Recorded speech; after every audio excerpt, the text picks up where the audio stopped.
Los sistemas de transmisión no están hechos para transmitir toda la energía que se pueda, que se tenga. Los sistemas de transmisión tienen un límite en su capacidad de transmisión. En esta situación donde los proyectos se desarrollan muy rápido y distintos agentes, etcétera, lo que también se produce es especulación del uso del acceso abierto. Y creo que es importante anticiparse en el Perú. Está comenzando este proceso, probablemente va a ser más acelerado de lo que se espera, porque así generalmente ha pasado en el mundo, y este es un elemento clave.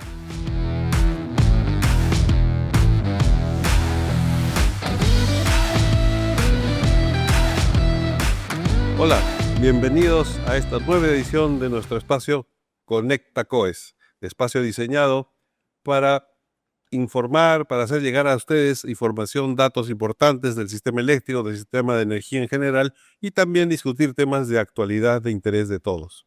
En este caso tenemos temas muy eléctricos y eso nuestro invitado también es muy eléctrico, por si acaso. Entonces vamos a hablar de dos temas importantes que van a ser de mucha actualidad, que es el vertimiento de las energías renovables y su posible solución a través de bancos de baterías. Y para eso hemos invitado a Andrés Romero. Andrés, bienvenido, un gusto tenerte aquí. Andrés ha sido director ejecutivo, secretario ejecutivo de la Comisión Nacional de Electricidad de Chile. Actualmente lidera una consultora, ¿no es cierto?, especializada en temas de energía. Andrés, bienvenido. ¿Cómo estás?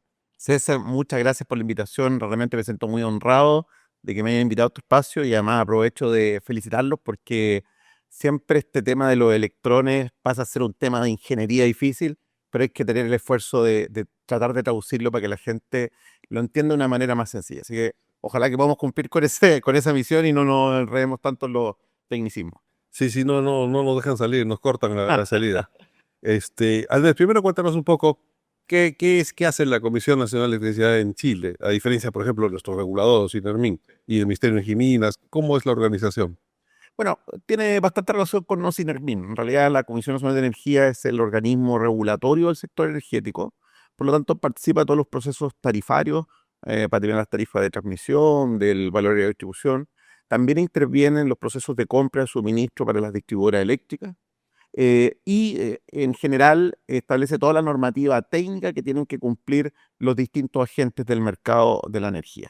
Ese es como el rol general de la comisión. Participa también en la planificación de los sistemas de transmisión, hace chequeo de rentabilidad de la industria y, por su parte, el organismo político, el que define las políticas públicas y en el fondo discute las leyes en el Congreso, es el Ministerio de Energía, con el soporte técnico de la Comisión Nacional de Energía digamos, por el conocimiento y la expertise que ellos tienen. A mí me tocó liderar la comisión entre el 2014 y 2018, que fueron años bien interesantes para el desarrollo eléctrico, especialmente eléctrico de Chile, porque veníamos de una etapa donde poca competencia había, donde los proyectos no se podían desarrollar por oposición ciudadana y estábamos con altos precios. Para que te hagas una idea, la última licitación del año 2013, antes que asumiéramos nosotros, para suministro cliente regulado se adjudicó a $130 en megawatt-hora. 130. $130.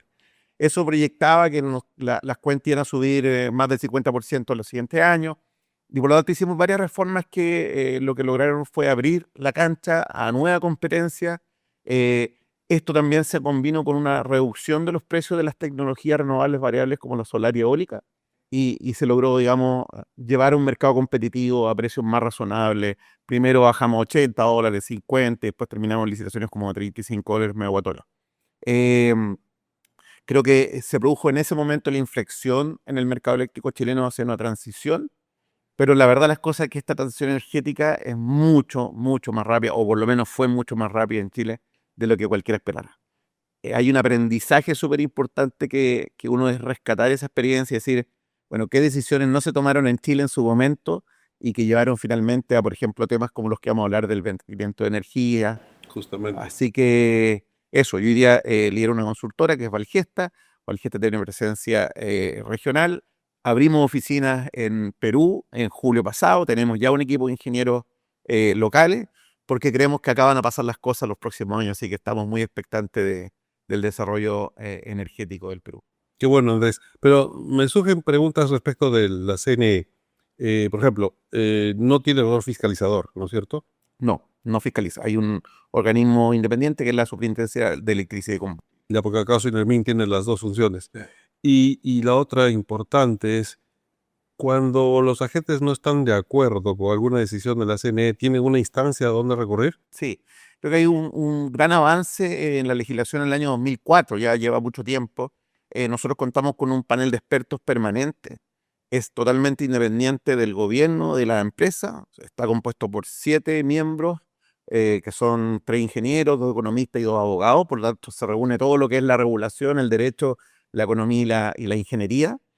Sus decisiones no son recurribles a tribunales de justicia, por lo tanto sus decisiones son, digamos, el que pierda o gana no tiene derecho a pataleo. Y lo más interesante es que tiene un mecanismo de solución de las controversias que hace que las partes no se vayan a los extremos. ¿Por qué? Porque ellos pueden optar por una solución o la otra, o sea, por el petitorio de una parte o la otra, lo que hace que, por ejemplo, en un proceso tarifario, si la comisión está reduciendo mucho los precios o si la empresa quiere aumentar mucho los precios, la verdad las cosas es que las posiciones que se salen de la media son posiciones que probablemente van a perder. Por lo tanto, tiene una virtud de que hace que las partes no jueguen a los extremos, sino que más bien vayan con posiciones y bien fundamentadas. Eso le ha traído estabilidad al sector, cero judicialización y por sobre todo menor conflictividad. Creo que eso es bastante clave. Qué relevante lo que nos cuentas, porque entonces, si el regulador hace algún cálculo que la gente no está de acuerdo, va al panel de expertos, y el panel de expertos tiene poder sobre la decisión del regulador, le cambia la decisión. Sí. En especial, procesos tarifarios, Sí. procesos de chequeo de rentabilidad, planificación de la transmisión, donde el panel no tiene, digamos, competencia, es en los procesos normativos. O sea, si la comisión dicta una norma, en realidad si la empresa cree que es ilegal o arbitraria, tiene la Contraloría General de la República para impugnarla. Pero en las decisiones técnicas, el panel de expertos es la última palabra. Muchos de nuestros agentes seguramente extrañan terriblemente esa posibilidad de recurrir a alguien, además de Osinemín, porque al cabo Osinemín es la última palabra, antes de ir al Poder Judicial. Yo creo que es una institución muy recomendable, especialmente en países como los nuestros, digamos. Y mira, lo interesante de esto es que, por ejemplo, los miembros de este panel son muy bien remunerados. Tienen remuneración, digamos, de mercado o incluso un poquito más. Entonces, tienen la tranquilidad y la posibilidad, pueden durar 5 o hasta 10 años, de poder resolver de manera autónoma. Y créeme que yo como ex CNE fui y a veces gané, a veces perdí. ¿Ja? Así que yo creo que es un organismo al cual en general el mercado, pero también las instituciones públicas tienen confianza, credibilidad y creo que aporta bastante a una estabilidad regulatoria. Qué interesante. Vamos a nuestro tema, el vertimiento. ¿Puedes explicar a nuestra audiencia en términos sencillos, porque claro, hay gente experta en electricidad, pero también hay gente que no lo es, qué es el vertimiento de un sistema eléctrico? Claro. Bueno, los sistemas de transmisión no están hechos para transmitir toda la energía que se pueda, que se tenga. Los sistemas de transmisión tienen un límite en su capacidad de transmisión. Y resulta que cuando la electricidad que se produce en un sector excede ese límite, no podemos transferirla hacia otros lugares y tenemos que botarla. ¿Ah? Botarla en realidad es una forma de decir, en realidad se limitan a las unidades generadoras de ese sector. Se deja de usar el Se sol, ve- se deja de usar el Exactamente. viento. Entonces, por ejemplo, y este fenómeno pasa mucho con las energías renovables variables como la solar y eólica, por 2 motivos. Uno, porque son muy rápidas de instalar. Antes los sistemas eléctricos eran sistemas muy predecibles, donde uno instalaba una central de 350 megas en base a gas natural, 700 hidráulico, etcétera. Y por lo tanto se construían estos sistemas de transmisión, estas centrales se demoraban años en construirse, y por lo tanto el fenómeno de la congestión, el fenómeno de tener exceso de energía, no era algo común. Casi nunca sucedía. Pero montar una planta solar puede demorar 12 meses, 18 meses, un parque eólico 24 meses, y además son variables. Entonces, un parque eólico de repente estar a su máxima potencia, ¿ah? Y de repente inyectar, no sé, 1 mega. ¿Ah?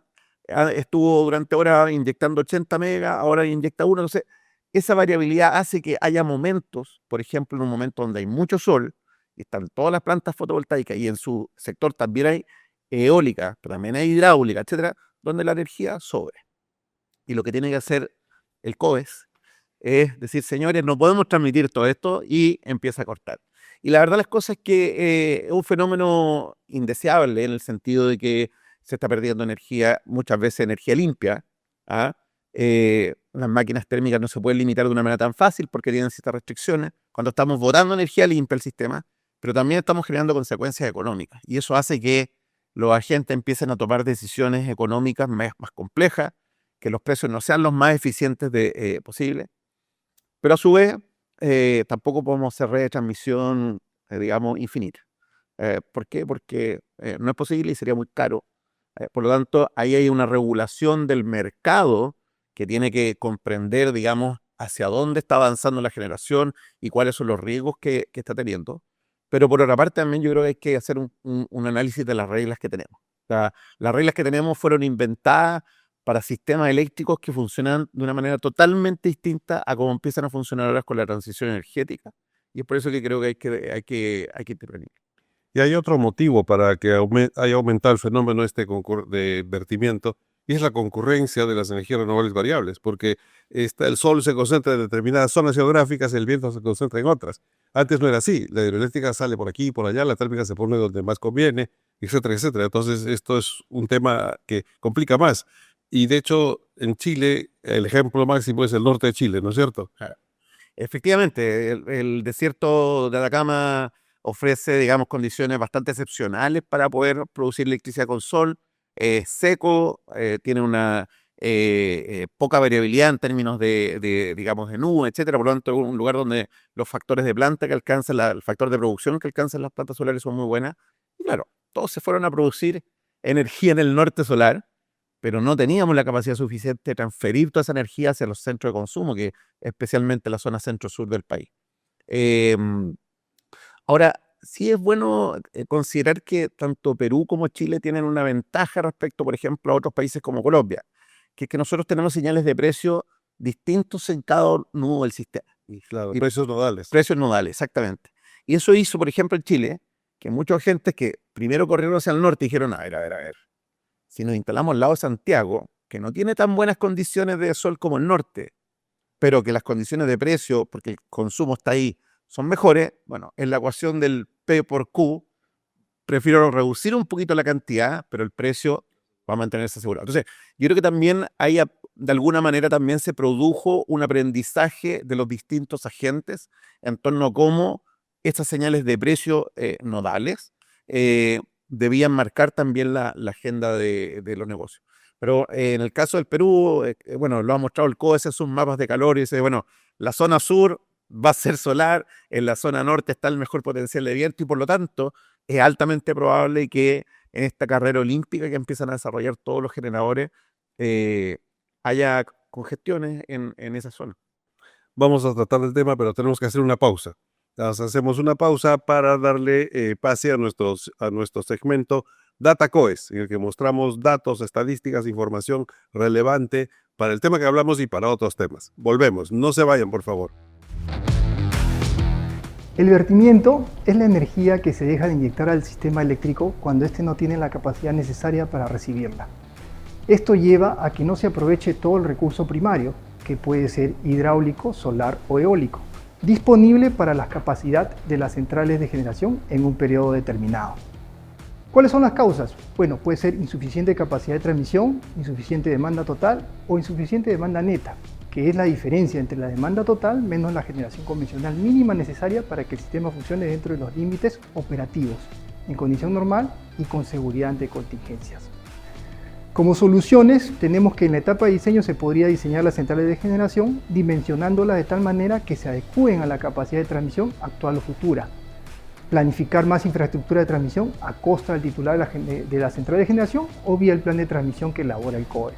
Otra alternativa para el mejor aprovechamiento de la generación RER es el almacenamiento de energía, alternativa que quedaría regulada en la reglamentación del mercado de servicios complementarios en curso. En el caso del Sistema Eléctrico Interconectado Nacional, los vertimientos RER que se han registrado el año pasado se deben a retrasos en la ejecución de proyectos de transmisión. Sin embargo, a futuro podría seguir habiendo vertimientos a pesar de la ejecución de los proyectos. Estos vertimientos estarían localizados en ciertas zonas del CEIN, mientras que en otras zonas se va a tener márgenes de carga de capacidad de transmisión no utilizados. En este punto es importante mencionar que como resultado de los planes de transmisión, se espera tener una capacidad de conexión para proyectos renovables suficiente para atender la demanda del CEIN en los próximos 10 años. Efectivamente, el crecimiento de demanda en dicho periodo sería de aproximadamente 3.300 megavatios, mientras que con los proyectos aprobados en los planes de transmisión tendremos una capacidad de transformación 500 a 220 kilovoltios de 6.150 MVA en las zonas de mayor concentración de proyectos de generación red. Sin embargo, esto no se debe entender como que se tendrá capacidad de conexión para todos los proyectos de generación con estudios de preoperatividad, que suman 27.000 megavatios, de los cuales 24.000 son red. No tendría lógica atender esa sobreoferta de generación.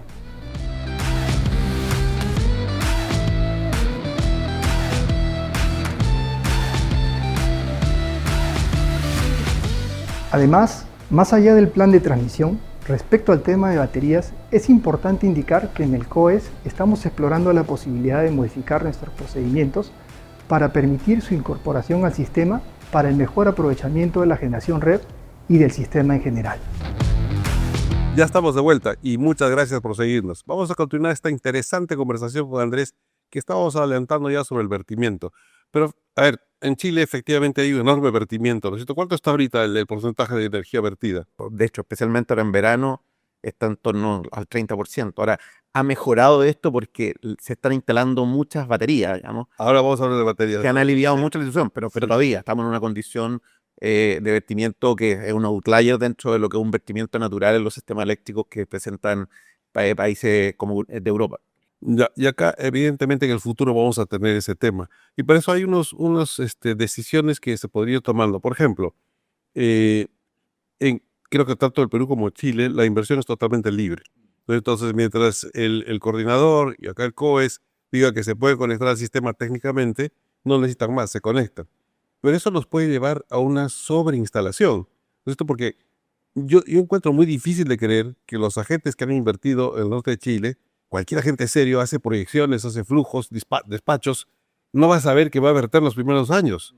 Y sin embargo, igualito invirtieron y luego se quejan. Entonces, ¿cómo ves tú ese tema? ¿Qué lección podemos aprender de eso? ¿Cómo lo Oye, yo creo que la gran lección es que deberíamos cuestionar al menos dos elementos. A ver, el tratamiento del acceso abierto. El tratamiento del acceso abierto es un tratamiento que viene nuevamente del sistema antiguo, donde eran otras las condiciones. Pero además viene de un concepto regulatorio fundamental, ¿no es cierto? Que es el acceso a las facilidades esenciales. Exactamente. O sea, el concepto de tener un acceso abierto digamos, es totalmente razonable desde un ámbito de la libre competencia. Ujú. Eso es.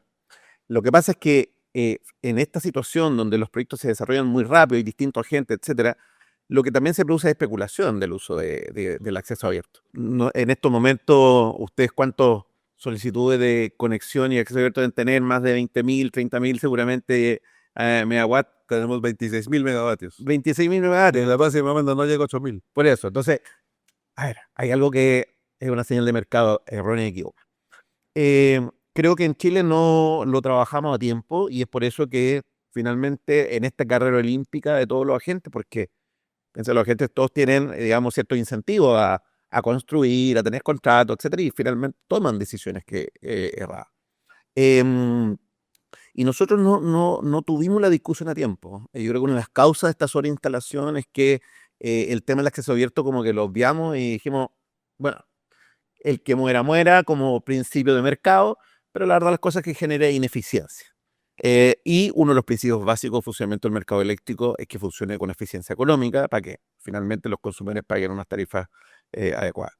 En ese sentido, la experiencia internacional lo que ha mostrado es que hay como dos vertientes. Una vertiente más de mercado, donde se transan derechos de transmisión, una especie como de seguro, de tal manera que si se producen estas congestiones, el agente que adquirió esos derechos de transmisión tiene derecho a recibir la renta de congestión. ¿Ah? Y esto está funcionando en Estados Unidos, en algunos países de Europa. Y otro elemento que lo acompaña a estos derechos de transmisión también es la fiabilidad del proyecto. Es decir, cuando se solicita el acceso abierto, se han cambiado las reglas, especialmente en Estados Unidos y en Europa, en términos de decir, no es el que entra primero el que tiene la red, sino que más bien el que está más listo, el que tiene los terrenos, ya tiene órdenes de compra de equipo, tiene un permiso ambiental, etcétera. El que está más listo es el que tiene acceso. Incluso en algunas partes, los coordinadores tienen que hacer un análisis de seguridad y eficiencia económica de los proyectos. Es decir, no le es indiferente al sistema que entre nuevamente un solar, a que entre una batería o que entre... Entonces, en el fondo, como tener en un nudo una competencia de distintas tecnologías tampoco debería ser indiferente hacia el sistema. Hay una mirada sistémica de seguridad y eficiencia económica, hay una mirada de fiabilidad del proyecto, de realidad del proyecto, y una mirada también económica.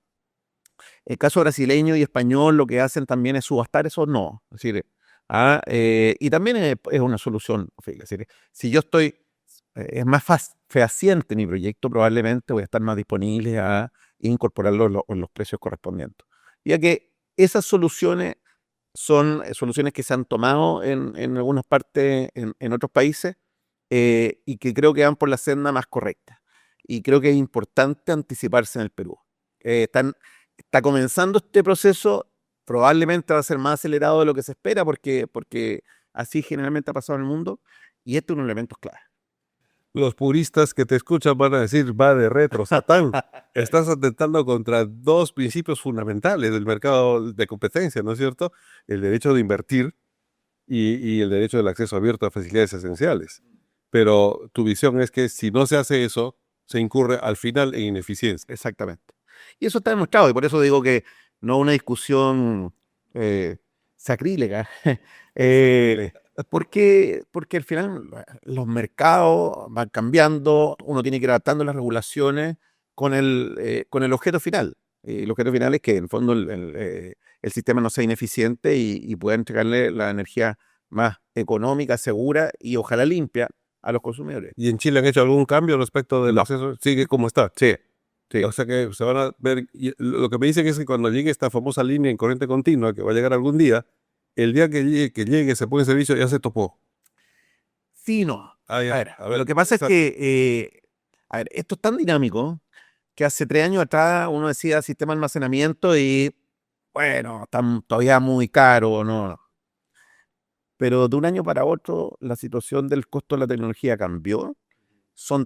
Era tanto el diferencial día y noche, costo marginal es cero, costo de noche 60, $80, que el arbitraje de precio día y noche, más la reducción, el vertimiento que estaba sufriendo en la planta, más un pago por capacidad que se autorizó para sistema de almacenamiento, hizo que en estos momentos en Chile tengamos unos 2.500 megawatts de batería ya, digamos, en operación, y estamos proyectando que vamos a tener 2027, 2028, 9.000 megawatts. Instalados por pura iniciativa privada. Instalados por pura iniciativa privada.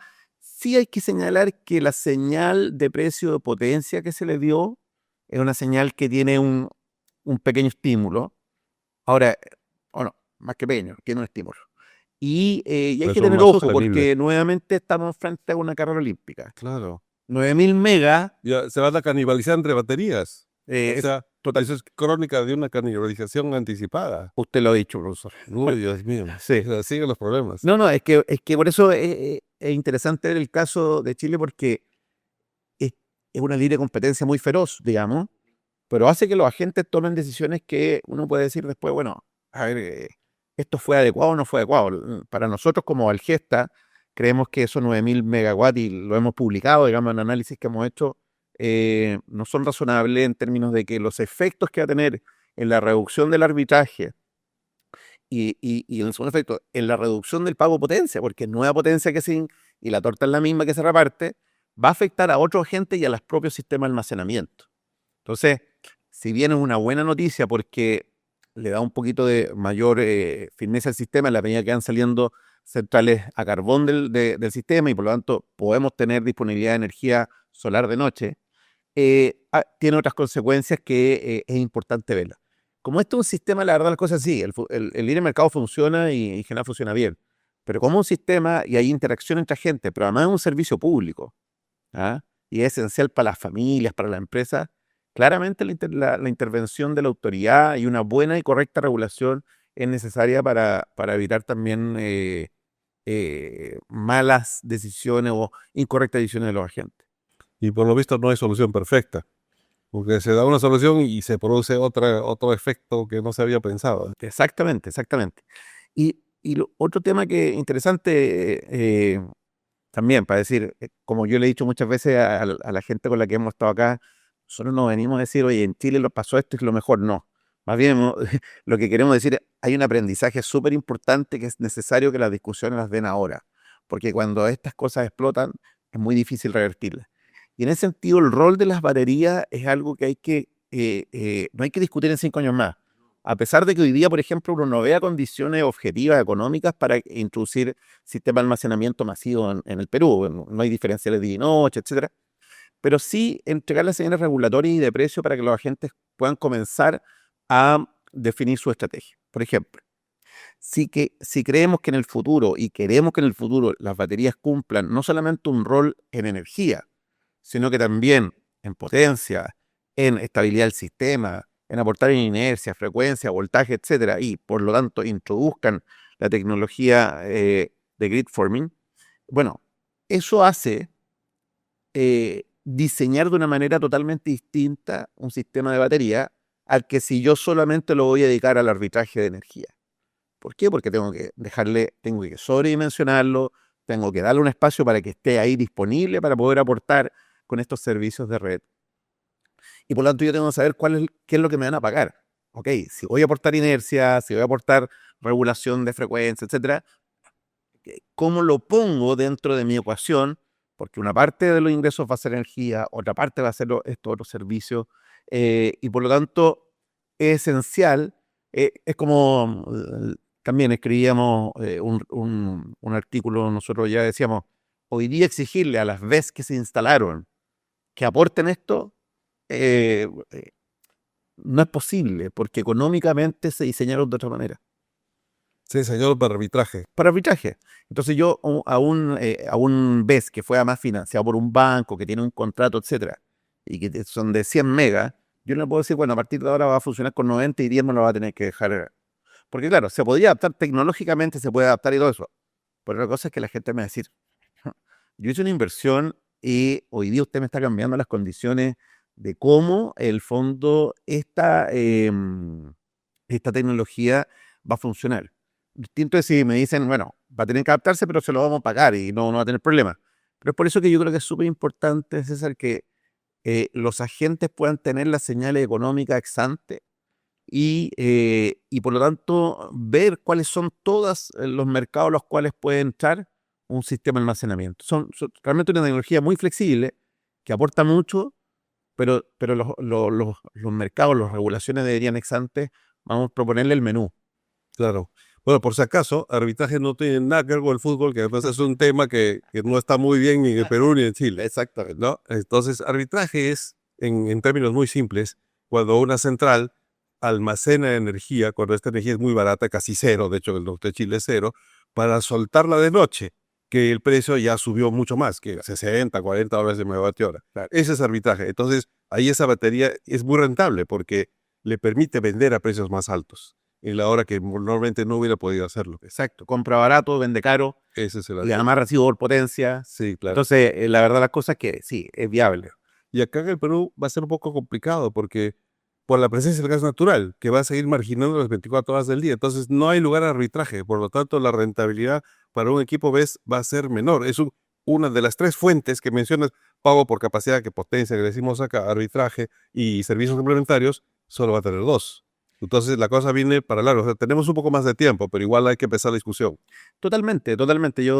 Nosotros no tenemos la visión de que en realidad este es un mercado que se va a abrir ahora de manera rápida e importante al Perú, porque las condiciones que tienen ustedes de base son muy buenas, digamos. O sea, tienen una muy buena hidro, tienen una base en base a gas natural que también le genera firmeza al sistema, le aporta la inercia, etcétera, etcétera. Por lo tanto, no lo vemos. Pero sí, por ejemplo, pueden haber oportunidades interesantes en regulación primera de frecuencia. Es decir, indudablemente Inercia también. inercia, exactamente. Realizando los apagones. Bueno, exactamente. Exactamente.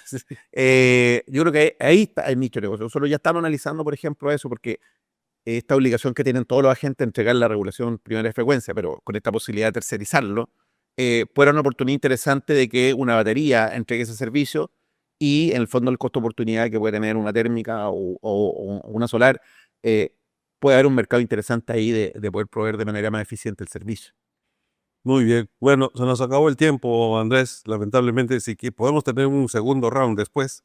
Así que lo vemos para la siguiente. No, seguramente te vas a ver seguido por el Perú, ¿no es cierto?, en tu actividad como consultor. Así que muchísimas gracias por la presencia y muy bienvenido a nuestro país. César, a ti las gracias, realmente, como te digo, un honor poder participar de esta sesión. Y sí, puedo estar, vengo seguido, de hecho, vengo seguido para acá, ya conozco el ambiente, así que Y muy agradecido. te has subido unos kilos de peso seguramente. La verdad, las cosas es que sí. Bueno, muy bien. Muchas gracias a todos. No dejen de seguirse conectando y nos vemos en la siguiente. Hasta luego.